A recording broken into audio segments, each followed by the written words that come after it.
욥기 35장이고요. 2절에서부터 8절까지 말씀입니다. 네, 욥기 35장 2절부터 8절까지 말씀을 함께 읽겠습니다. 2절부터 같이 읽습니다. 2절입니다. 그대는 이것을 합당하게 여기느냐? 그대는 그대의 의가 하나님께로부터 왔다는 말이냐? 그대는 그것이 내게 무슨 소용이 있으며 범죄하지 않는 것이 내게 무슨 유익이 있겠느냐고 묻지만은 내가 그대와 및 그대와 함께 있는 그대의 친구들에게 대답하리라. 그대는 하늘을 우러러 보라. 그대보다 높이 뜬 구름을 바라보라. 그대가 범죄한들 하나님께 무슨 영향이 있겠으며 그대의 악행이 가득한들 하나님께 무슨 상관이 있겠으며 그대가 의로운들 하나님께 무엇을 드리겠으며 그가 그대의 손에서 무엇을 받으시겠느냐? 그대의 악은 그대와 같은 사람에게나 있는 것이요 그대의 공의는 어떤 인생에게도 있느니라. 아멘. 오늘 말씀 가운데 하나님 은혜가 있기를 간절히 기도합니다. 우리 기도하는 마음으로 고백합니다. 하나님의 은혜가 지금 저에게 임하기를 기도합니다. 옆 사람 축복하면서 하나님의 은혜가 지금 여러분에게 임하기를 기도합니다. 하나님의 복된 은혜가 넘치는 복된 날 되시기를 간절히 기도하고 소망합니다. 오늘 엘리후 이야기를 계속하고 있습니다. 새로운 젊은 지혜자가 등장을 했습니다. 그리고 자기 주장을 열심히 이야기를 하고 있고요. 기존에 했던 욥과 욥의 세 친구의 이야기와는 확실히 다른 관점의 이야기를 하고 있습니다. 근데 우리가 성경 말씀을 보면서 엘리후가 새로운 어떤 관점을 이야기하고 뭔가 탁월한 이야기를 하는 것 같다라고 해도 엘리후의 이야기가 절대적으로 정답은 아닙니다. 정답은 아니에요. 오늘 엘리후가 하는 이야기가 사실 조금 어려운 이야기입니다. 새벽에 우리가 나누기에는 조금 어려운 신학적인 이야기들도 있고 한데 최대한 좀 쉽게 풀어보려고 하는데요. 하나님을 우리가 믿을 때에 하나님의 두 가지 속성이 있어요. 두 가지 속성이 있는데 뭐냐면 이제 오랜 믿음 생활을 해보신 분들과 이제 막 신앙생활을 하신 분들과의 차이가 좀 있거든요. 오랜 신앙생활을 하는 분들은 이런 신앙관을 가지고 있어요. 어떤 신앙관이냐면 시시콜콜한 모든 것들을 하나님께 아뢰고 하나님과 소통하려고 하는 믿음의 모습들이 있습니다. 예를 들면 자녀의 문제라든가 사업의 문제라든가 어떤 관계의 문제라든가 더 나아가면은 길 가다가 고민하는 문제, 길 가다가 넘어졌어요? 하나님 저 어떻게 해요? 이런 문제들. 심지어는 그런 분들도 계십니다. 아침에 일어나서 새벽 예배 끝나고 나서 주님 오늘 아침밥은 뭘로 만들까요? 점심밥은 뭘로 만들까요? 이렇게 시시콜콜한 것을 하나님께 물어보면서 소통하는 분들이 분명히 계셔요. 이게 보통 오래 신앙하시는 분들은 그래요. 굉장히 좋은 모습인 것 같아요. 작은 것들까지 하나님과 소통하는 모습. 이런 것들을 신학적인 용어로 내재적인 하나님이라는 이야기를 하거든요. 내재적. 그러니까 나의 마음속에 나와 함께 하시는 하나님, 나의 모든 것을 주관하시는 하나님이라는 데는 이야기입니다. 반대도 있겠죠. 이게 내재적으로 나와 함께 늘 함께 하시는 하나님을 믿고 따르는 그런 믿음의 모습이 있는가 하면 초월적인 하나님을 믿는 분이 계십니다. 초월적인 하나님이 뭐냐면 뭘 것 같아요?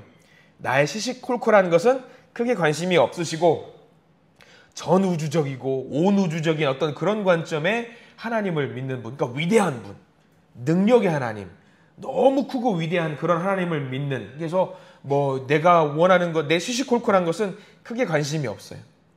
오로지 전우주적인 것을 지배하시고 전능하신 하나님을 믿는 그런 하나님을 믿는 그런 관점이 있어요. 차이가 아주 크죠. 세세하게 나를 만지시고 나를 조율하시는 하나님이 있는가 하면 친밀하신 하나님이에요. 또 하나는 위대하고 놀라운 초월적인 능력을 갖고 계신 권위적인 능력의 하나님을 말할 때가 있습니다. 하나만 예를 들어볼까요? 십자가에서 달리시는 하나님은 내재적인 하나님일까요? 초월적인 하나님일까요? 초월적인 하나님이에요. 전우주적인 죄를 다 사하시는 하나님, 그런 하나님을 우리가 초월적인 하나님이라고 합니다. 근데 우리가 믿는 분들은, 여기 계신 분들은 다 그럴 거예요. 그게 뭐고 그게 그거고 독인 객인이지 그런 생각을 하시는 분들이 많이 있습니다. 근데 믿는 분들 중에는요, 이거를 구별하는 분이 계세요. 특별히 어려움에 처한 분들, 내 능력으로 안 되는 내 힘으로 안 되는 그 능력, 어떤 그런 문제에 봉착하는 분들은 내재적인 하나님을 더 선호할까요? 초월적인 하나님을 선호할까요? 당연히 초월적인 하나님을 선호해요. 내 능력을 안 되는 걸 도와주십시오라고 하는 분들. 길 가다 넘어졌어요. 무릎에 상처가 났어요. 초월적인 하나님 관심 없어요. 나 좀 고쳐주세요. 이런 하나님을 찾는 분들이 있단 말이지요. 오늘 이게 좀 이해가 돼야 되는 거죠. 큰 의미가 없을 수는 있습니다. 근데 오늘 엘리후의 이야기가 어떤 하나님으로 이제 믿고 있는지를 우리가 잘 봐야 됩니다. 엘리후가 믿는 하나님은요, 오늘은 하나님을 어떻게 보고 있냐면, 그동안에 잘 이제 감정선을 만지고 자기 주장을 잘 설득하고 있는 것 같은데, 오늘은 약간 좀 삐딱선을 타면서 좀 독특한 관점을 주장을 하고 있거든요. 2절 말씀 한 절만 보면은 이거 우리가 대번에 알게 돼요. 엘리후가 어떤 관점이구나. 자, 2절 말씀 읽어보겠습니다. 시작. 그대는 이것을 합당하게 여기느냐? 그대는 그대의 의가 하나님께로부터 왔다는 말이냐? 자, 이게 무슨 말이냐? 하나님께로부터 욥의 의로움이 왔다는 이야기냐? 욥, 당신이 지금 의롭다고 주장을 하고 있는데, 그러면 당신은 죄가 없다고 말을 하고 있는데, 그러면 당신의 모든 것들이 하나님으로부터 왔다는 말이냐? 하나님께서 당신을 의롭게 만들었다라는 이야기냐? 하나님이 그렇게 할 일이 없냐? 지금 그 이야기예요. 하나님 그렇게 할 일이 없냐? 하나님 갖고 와서 거기다 갖다 붙이지 말아라. 하나님 그렇게 한가한 분 아니다. 하나님은 어떤 분이냐면 초월적인 하나님이시다. 위대한 능력의 하나님이신데 거의 당신 그 시시콜콜한 문제까지 이렇게 돌보시겠느냐라고 지금 이야기를 하고 있는 겁니다.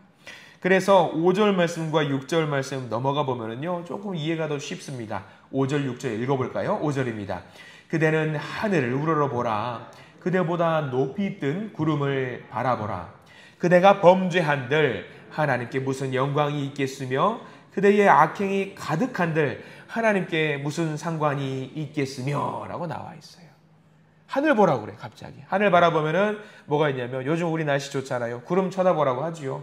하늘 보라고 하는 이유는 뭐냐면, 우리가 쳐다보고 있어도 멀리 떠 있는 구름이 어떻다는, 계속 흘러간다라는 거예요. 내 일거수일투족과 상관없이 구름은 계속 흘러간다. 그러면 그 구름보다 더 위대한 하나님은 어떤 분이시다? 우리의 작은 것 관심 없으시고 그냥 유유히 흘러가는 분이다. 하나님은 그런 분이다라고 지금 엘리후는 이야기를 하고 있는 거죠. 그래서 6절 말씀에는 당신이 악을 저질러도 크게 상관하지 않으신다. 7절 말씀은 당신이 선행을 해도 크게 상관없으시다. 그렇게 이야기를 하고 있는 것 같아요. 엘리후가 지금 조금 잘못 설명하고 있는 것 같죠. 사실 하나님은 위대하고 초월적인 분이 맞습니다. 사실입니다. 근데 그렇게 너무 위대하고 초월적인 하나님만 주장한 나머지 세세하게 우리를 만지시는 하나님을 놓치고 있는 것 같아요. 여러분 한번 생각해 보십시오. 하나님은 우리가 의롭게 사는 것 관심 없으실까요? 우리가 하는 착한 행실 관심 없으실까요? 우리가 행복하게 사는 것에 대해서 관심이 없으실까요? 아닐 겁니다. 우리 하나님은 굉장히 관심이 있으셔요. 어디서 우리가 알 수 있게 되냐면 욥기 1장 2장을 보면은 알 수 있거든요. 여러분들 욥기 1장 2장 기억을 하실 겁니다. 하나님이 욥이 의롭다라는 것을 보고 기뻐하셔요? 아무 관심 없으셔요? 굉장히 기뻐하셔요. 내 아들과 내 딸이 의롭게 살고 착하게 사는 것을 너무 뿌듯해하시고 자랑하셔요. 누구한테 자랑하시냐면 사탄에게 자랑하셔요. 그만큼 하나님은요, 위대한 분이시지만 우리의 작은 것들을 굉장히 좋아하시고 사랑하시고 아주 자랑하신다는 것을 우리가 잘 알았으면 좋겠습니다. 오늘 엘리후는 조금 잘못 생각하고 있는 거죠. 엘리후는 그렇게 말하잖아요. 당신이 의로운 거 무슨 관심이 있어? 관심 없어요. 하나님은 아무 상관없어요. 착각하지 마세요.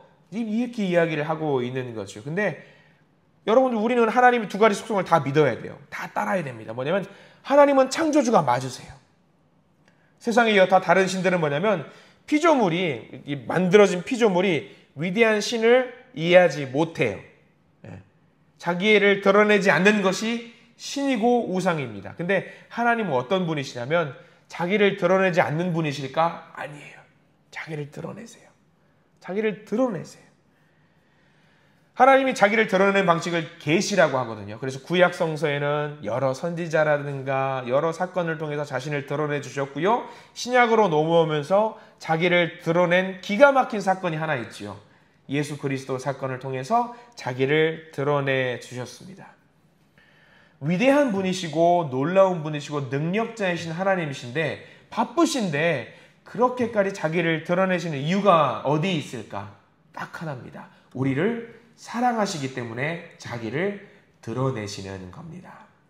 엘리후의 말대로 하나님은 우리의 삶에 전혀 관심 없는 분이 아니세요. 굉장히 자기를 드러내는 것을 좋아하시는 분이 우리 하나님이십니다. 옆에다가 우리가 메모를 좀 해둘 수 있었으면 좋겠어요. 너무 멀리 있기 때문에 따로 찾아보지는 않겠습니다만 히브리서 1장 1절 3절 꼭 거기다가 메모를 해두시고 오늘 꼭 말씀 가운데 같이 묵상을 해보셨으면 좋겠습니다. 히브리서 1장 1절부터 3절까지 말씀 따로 보지는 않을 텐데요. 그 내용 가지고도 설교 몇 편을 쓰거든요. 왜냐하면 거기 나온 내용이 무엇이냐면 하나님께서 온 세상을 만드시고 위대하시고 놀라운 분이시고 우리와 비교할 수 없는 높은 차원의 분이시지만 팔짱을 딱 끼고 가만히 있으면서 자신을 드러내지 않으시고 그래 해봐. 너희들 마음대로 해봐. 난 그냥 지켜보고만 있을게. 그런 분이 아니시라 우리의 삶의 작은 것들 하나하나까지도 관심을 갖고 있다는 내용이 나와요. 히브리서 1장에. 우리 하나님은 그런 분이시라는 거죠. 우리를 만드시고 우리를 세상 가운데 태초부터 계획을 하셨지만 우리가 살면서 우리가 어떻게 살아가는지 막 웃으면서 보시기도 하시고 때로는 슬퍼하시기도 하시면서 우리의 모든 것을 관심 갖는 분이 우리 하나님이라는 사실입니다. 여러분들 하나만 잠깐 팁을 알려드리자면 복음서에는 4개 복음서가 있어요. 사복음서라고 하잖아요. 마태복음의 특징이 뭐냐면요. 초월적인 왕 하나님을 드러내고 있어요. 마태복음은요. 마가복음은 어떤 것을 드러낼까? 초월적인 하나님을 드러낼까? 내재적인 하나님을 드러낼까? 마가복음의 주제는 그겁니다.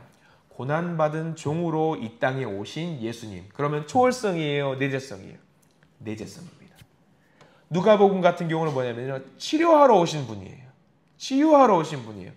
초월적인 하나님이 아니라 내재적인 하나님이에요. 요한복음은요. 왕이신 하나님. 전능자 하나님. 그걸 말합니다. 그러니까 사복음서도 균형 있게 2개는 초월적인 하나님을 드러내고 있고요.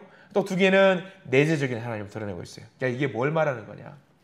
엘리후의 관점이 초월적인 하나님만을 봐서는 안 된다는 것을 우리에게 알려주고 있는 겁니다. 하나님은요. 위대한 분이시고 놀라운 능력이시지만 여전히 우리를 살피시고 우리를 지키시는 하나님이라는 것을 말해주고 있어요. 오늘 하루 우리가 살아갈 때도 마찬가지입니다. 위대한 하나님이 우리를 돌보고 있다는 것을 우리가 믿고 살아갔으면 좋겠습니다. 위대한 하나님이 우리의 하나님이라는 게 얼마나 감사한지 몰라요. 만약에 나의 시시콜콜하는 것만 지키시는 하나님이라고 한다면요, 우리가 하나님께 모든 것을 아뢰지 못해요. 왜냐하면 때로는 하나님이 나의 시시콜콜하는 것만 돌보시니까 큰 거는 못하실지도 몰라 라고 생각하시면은요, 우리가 기도 못합니다. 근데 우리가 기도할 수 있는 이유는 뭐냐면요, 내 작은 것을, 내가 할 수 없는 것을 하나님께 내려놓을 때 하나님의 놀라운 능력으로 우리를 돌보시는구나라는 것을 믿는 거거든요. 이게 굉장히 중요합니다. 오늘 하루 살아갈 때에 우리의 능력으로 안 되는 것들이 너무나도 많을 겁니다. 근데 그 하나님이 나의 하나님이고 나의 작은 것까지도 돌보시고 나의 힘든 것, 내가 눈물 흘리는 것, 내가 웃는 것, 모든 것을 돌보시는 하나님이라는 사실을 우리가 믿을 때에 하나님은 우리의 모든 아픔들을 또 돌보시고 우리가 할 수 없는 것들을 만들어 가시는 하나님이라는 사실을 우리가 잘 믿었으면 좋겠습니다. 우리가 아까 찬양했습니다. 예배 전에 무슨 찬양한지 혹시 기억나시는 분? 거친 세상에서 실패하거든 그 손 못자국 만져라. 우리가 그 손의 못자국을 만질 수 있다는 것이 하나님은 멀리 있는 분이에요? 가까이 있는 분이에요? 가까이 있는 분이라는 걸 말해요. 그 손의 못자국을 만질 수 있다는 것은 내가 내 손을 뻗으면은 우리가 주님 손을 잡을 수 있다는 것을 말합니다. 근데 우리가 가까이 계신 그 예수님의 손을 잡을 때에 어떤 일이 만들어지는지 아세요? 내가 가까이 있다라고 해서 그분은 나약하고 힘이 없는 분이라는 것을 말하는 게 아니라 내가 그 손을 잡을 때에 초월적인 능력을 갖고 계신 그 주님이 모든 것을 이루어내신다라는 것을 우리가 고백하는 거거든요. 우리가 살 때 그렇게 믿음 생활하면서 나아가야 됩니다. 주님의 손을 잡을 때에, 내 가까이 있는 그 주님의 손을 맞잡을 때에 우리 인생이 변화된다는 것을 내 신앙으로 고백하시는 우리 모든 성도님들 되시기를 간절히 축원합니다. 그분의 손을 잡을 때에 우리 인생이 변화됩니다. 왜냐하면 그분은 모든 능력을 갖고 있는 분이기 때문입니다. 마치 죽은 것 같은 우리 인생 다시 살아날 수 있습니다. 왜냐하면 그분은 가까이 계신 분이기도 하고 초월적인 능력을 갖고 계신 분이기도 하기 때문입니다. 그래서 오늘 우리가 기도할 때에 간절히 기도하는 가운데 주님 내 손 붙잡아 주십시오 기도하시고요. 내 손을 붙잡은 그 주님께 또 간절히 외치시기 바랍니다. 하나님 모든 것을 하실 수 있는 하나님이기 때문에 나의 모든 아픔과 나의 모든 고통과 나의 모든 좌절 절망 모든 것을 내려놓사오니 모든 능력의 주인이신 주님 이 모든 것을 주님 풀어주시옵소서. 그렇게 기도하실 수 있는 우리 모든 성도님들 되시기를 간절히 바라고요. 하나님의 능력으로 새로워지는 복된 하루가 되시기를 이 시간 간절히 축원합니다. 기도하겠습니다. 하나님 감사합니다. 엘리후는 초월적인 하나님만 강조합니다. 그래서 우리의 의로움과 우리가 착하게 하는 것들 모두 하나님은 크게 관심이 없는 것처럼 말합니다. 그런데 우리 하나님은 꼭 그런 분만은 아니라는 것을 우리가 알고 있습니다. 하나님은 우리를 사랑하시고 우리에게 그 자신을 보여주셨습니다. 그래서 그 하나님의 손길을 이 시간 우리가 다시 느끼고자 합니다. 어렵고 힘들고 험난한 인생 예수님 오셔서 우리와 함께 해 주시옵소서. 우리의 막막한 현실, 우리의 힘으로 할 수 없는 현실을 이겨낼 수 있도록 우리와 함께 해 주시옵소서. 하나님께서 우리를 사랑하셔서 우리에게 오신 것을 기억하게 하시고 감사하게 하시옵소서. 주여 우리를 사랑하시는 주님을 바라보는 믿음의 눈이 더욱 활짝 열리는 복된 날이 되게 해주시고 이 날 속에 우리가 할 수 없는 모든 것 내려놓을 때 주님께서 하셨다라고 고백하는 감사의 간증이 넘치는 복된 날이 되게 해 주시옵소서. 예수 그리스도 이름으로 간절히 기도드립니다. 아멘.